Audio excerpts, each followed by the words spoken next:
नमस्कार दोस्तों, स्वागत है आपका अपने इस YouTube channel Nilesh GS classes में। जिस प्रकार से अभी हम जो अपनी टॉपिक को लेके चल रहे थे, तो मैंने आपसे कहा था कि आज जो अपना जो रक्त परिसंचरण का टॉपिक जो चल रहा था, उसमें आज अपनी लास्ट चर्चा होगी। आज की अपनी लास्ट क्लास होगी इस टॉपिक के संदर्भ में, है ना।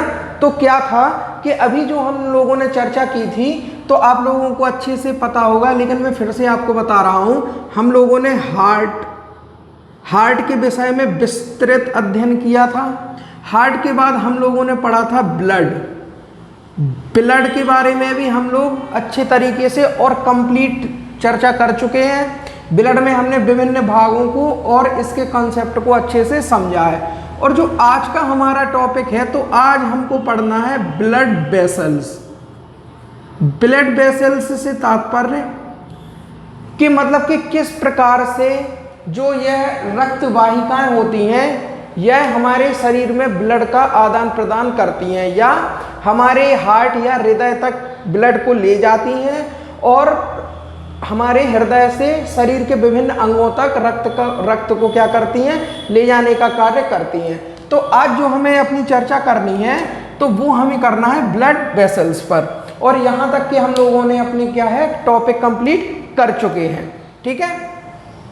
तो आज जो हमें पढ़ना है, तो आज का जो हमारा टॉपिक है वह है हमारा क्या, रक्त वाहिकाओं पे। रक्त वाहिकाएं या ब्लड वेसल्स।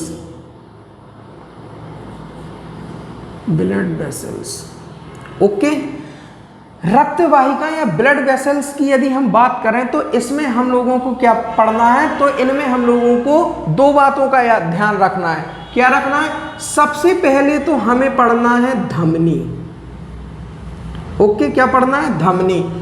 और दूसरी जो हमें चर्चा करनी है, तो वो लेके चलना है हमें सिराओं के ऊपर से, या जो हमारी सिराएं होती हैं, तो इन पे चर्चा करनी है।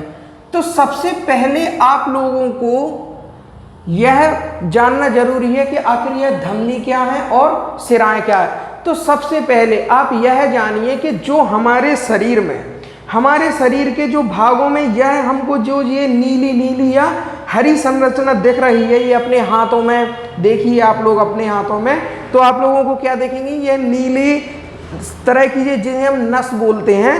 तो जो आपको यह है ग्रीन या ब्लू कलर की जो यह लाइन दिख रही है, तो यह क्या कहलाती है, तो याद रखना आपको कि यह कहलाती हैं सिराएं, ठीक है। अब इनका कलर हमें हरा या नीला क्यों दिखाई देता है, तो इसका कारण यह होता है कि इन सिराओं में जो ब्लड जा रहा है, तो वह जा रहा है CO2 युक्त ब्लड, मतलब कि ये CO2 युक्त ब्लड है, जिस कारण से इसका रंग हमें इस प्रकार से दिखाई देता है, ठीक है। सबसे पहले यदि हम बात करें, तो आप लोगों को याद रखना है कि जो धमनी का कार्य होता है, तो धमनी का कार्य क्या होता है कि हमारे हार्ट से या हृदय से, हमारे हार्ट या हृदय से किस प्रकार का रक्त, तो याद रखना आपको ऑक्सीजन युक्त रक्त क्या करना, ऑक्सीजन युक्त रक्त शरीर के अंगों तक, ये आप लोग नोट करते जाइए, अंगों तक पहुंचाने का कार्य करती हैं, पहुंचाने का कार्य करती हैं। बात समझ में आ रही है? मतलब जो हमारी धमनी होगी, तो यह क्या करेगी, जो हमारा हार्ट होगा, इससे ऑक्सीजन युक्त रक्त से तात्पर्य क्या है, शुद्ध रक्त।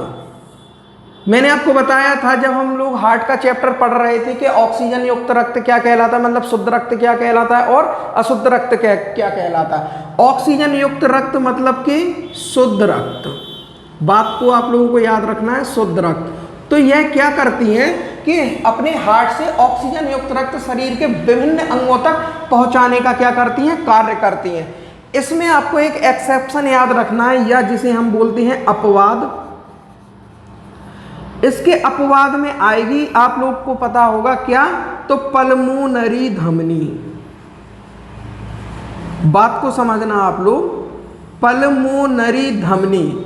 अब आप लोग कहेंगे पल्मोनरी धमनी क्या है, तो याद है आपको जब हम अपना हृदय या हार्ट का चैप्टर पढ़ रहे थे तब हमने उसमें आपको पल्मोनरी धमनी भी बताया था, पल्मोनरी सिराएं भी बताई थी, महासिराएं भी बताए थे। हृदय का जब हम लोगों ने डायग्राम बना के उस पर विस्तृत चर्चा की थी तो उसमें हमने आपको बताया था पल्मोनरी धमनी है तो यह अपवाद है। क्यों अपवाद है?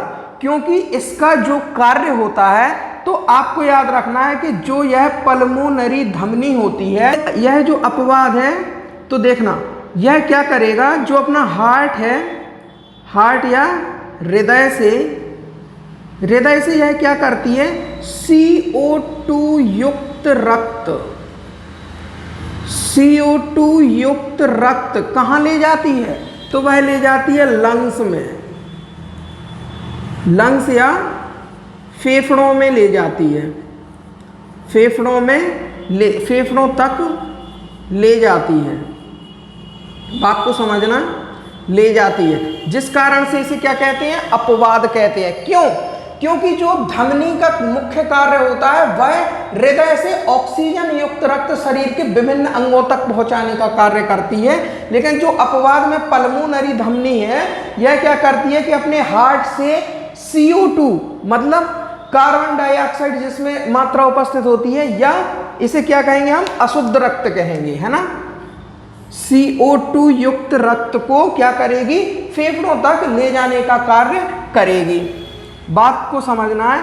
इसी प्रकार से यदि हम अपनी सिराओं पर बात करें तो इसका कार्य क्या होता है कि यह क्या करेगी, जो सिराओं का कार्य होगा, तो इसका कार्य होता है कि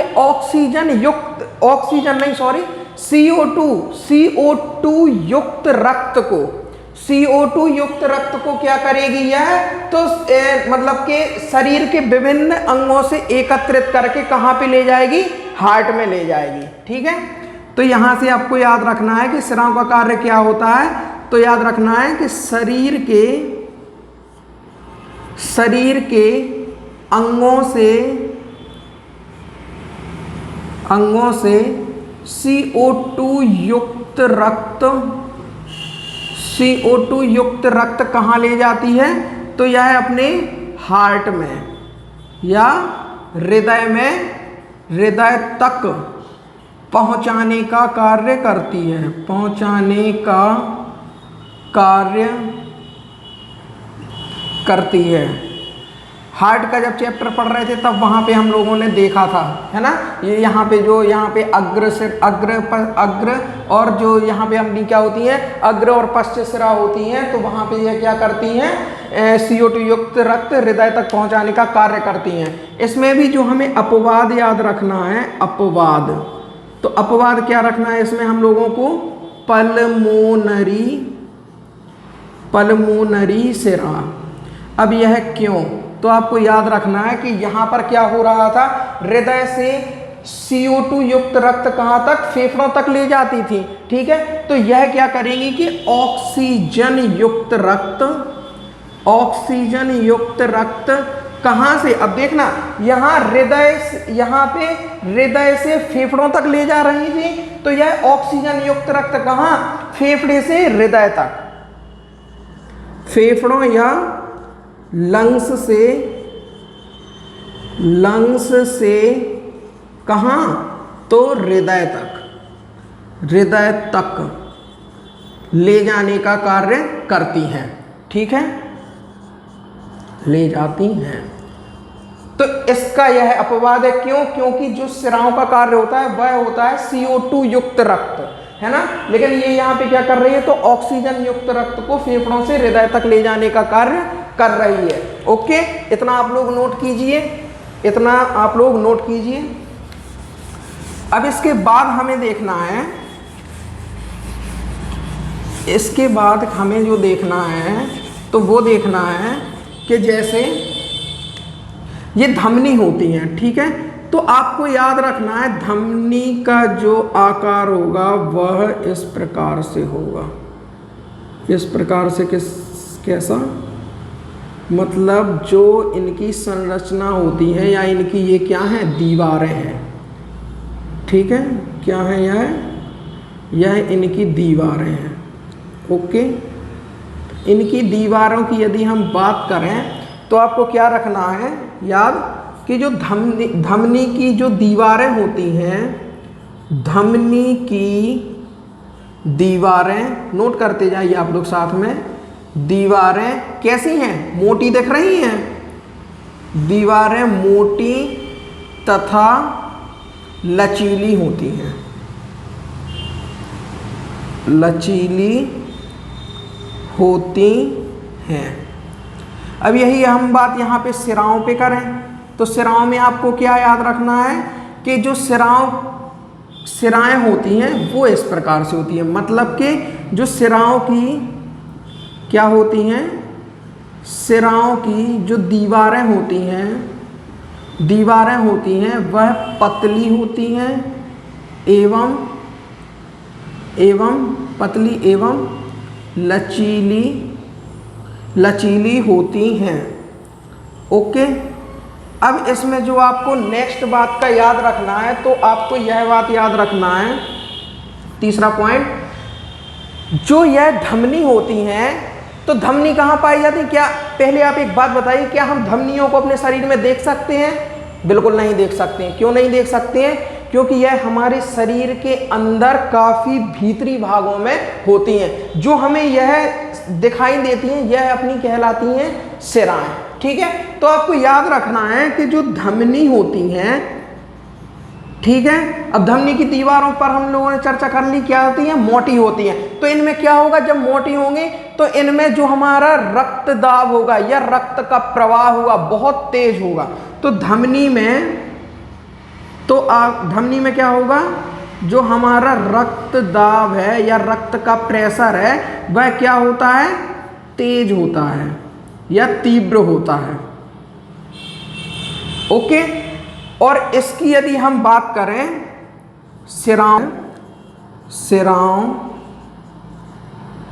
सिराओं में रक्त क्या होगा, तो कम दाब से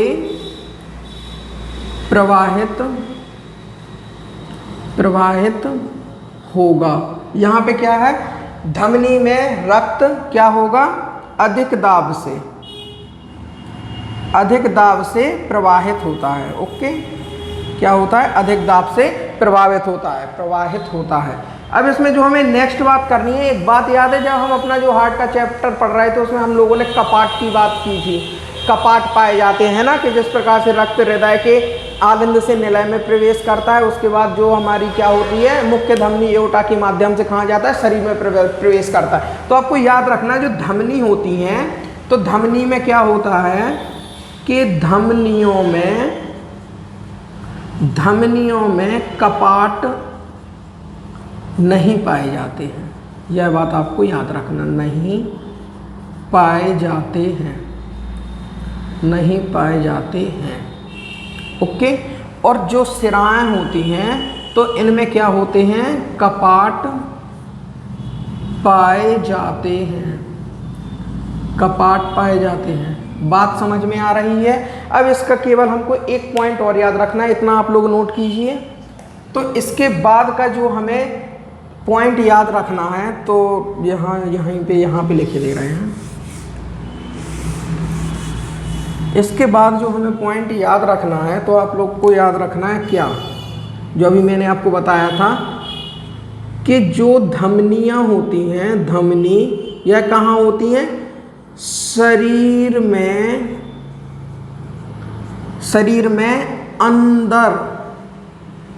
अंदर मतलब काफ़ी गहराई में, शरीर में अंदर अधिक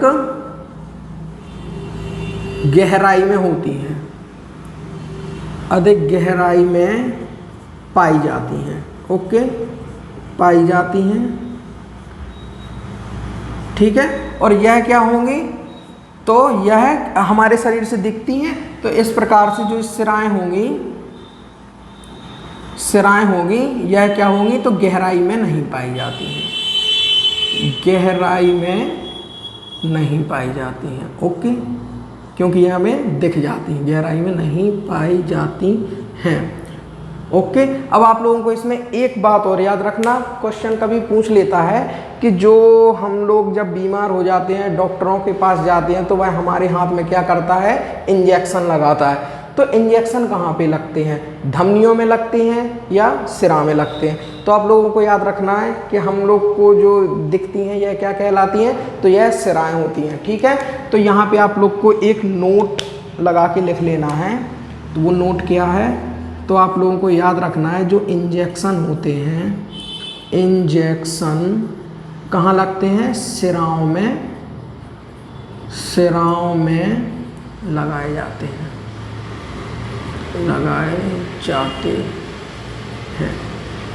ओके।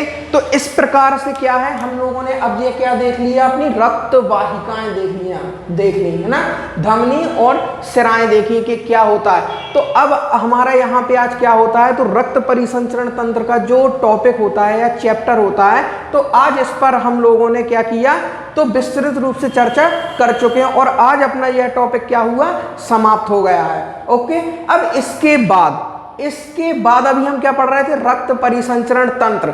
अब आगे का जो हमारा टॉपिक होगा, यदि आप लोगों के मन में कोई टॉपिक हो कि हमें यह तंत्र पढ़ना है, तो कृपया करके आप लोग बिल्कुल हमें कमेंट बॉक्स में सजेस्ट कीजिए और इसके जो आगे की चर्चा है तो वो हम अपना कल न्यू टॉपिक लेके चलेंगे कल से, तो वो आपको मिल जाएगा। और आज की यहाँ पे चर्चा समाप्त करते हैं।